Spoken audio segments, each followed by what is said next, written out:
দায়িত্ব দিয়েছে।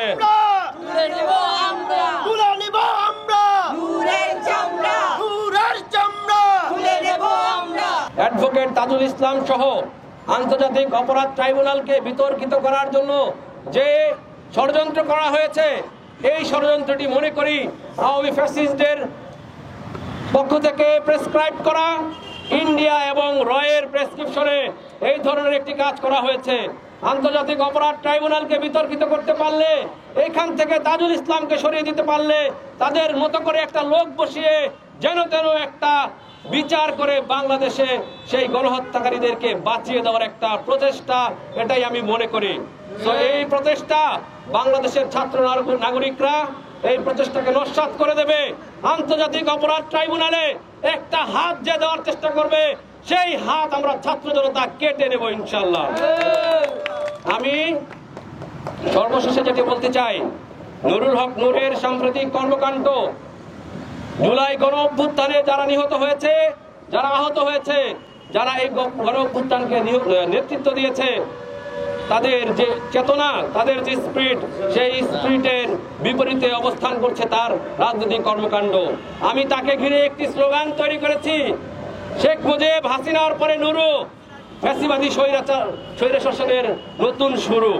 আমি মনে করি এই যে নুরুর ঘাড়ে আওয়ামী লীগ ভর করেছে, বিভিন্ন জায়গায় আওয়ামী লীগের নেতাদের সাথে আতাত করে তাদেরকে তার কমিটিতে ঢুকিয়েছে। নুরুর ঘাড়ে ফ্যাসিস্টরা ভর করেছে, ইন্ডিয়া ভর করেছে।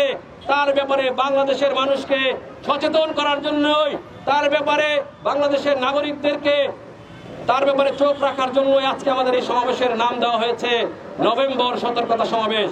নুরুল হক নূর সহ আন্তর্জাতিক অপরাধ ট্রাইব্যুনাল এবং গণহত্যাকারীদের বিচারকে যারা বাধাগ্রস্ত করতে চায়, তাদের সকলের ব্যাপারে সতর্কতা দেওয়ার জন্য আজকের আমাদের এই সমাবেশ। এটা অ্যাডভোকেট তাজুল ইসলামের একমাত্র বিষয় নয়, এটি বাংলাদেশের ছাত্র নাগরিকের ম্যান্ডেট নেওয়া যে আদালত, আন্তর্জাতিক অপরাধ ট্রাইব্যুনাল, যেখানে গণহত্যাকারীদের বিচার হবে, সেই গণহত্যাকারীদের বিচারের যে জায়গা, সেই জায়গাটিকে কলঙ্কিত করার জন্য, সেই জায়গাটিকে প্রশ্নবিদ্ধ করার জন্য তারা এই কাজটি করেছে বলে আমার মনে করি। কারণ আমরা তাদের সাম্প্রতিক কর্মকাণ্ড পর্যবেক্ষণ করেছি, সেই কর্মকাণ্ডগুলোতে দেখেছি তারা বাংলাদেশের যে ছাত্র নাগরিক জনতার যে সরকার, সেই সরকারের বিপক্ষে অবস্থান নিয়েছে। এই উপদেষ্টাদের মধ্যে দুই একজনের সাথে তাদের ভালো সম্পর্ক থাকার সুবাদে শুধু তাকে বাদ দিয়ে আর সকলের পেছনে তারা লেগেছে। বাংলাদেশের ছাত্র নাগরিক যে প্রতিনিধি উপদেষ্টা প্যানেলে আছে, তাদের বিরুদ্ধেও লেগেছে। আমরা এখানে স্পষ্ট একটা ষড়যন্ত্রের গন্ধ পাচ্ছি।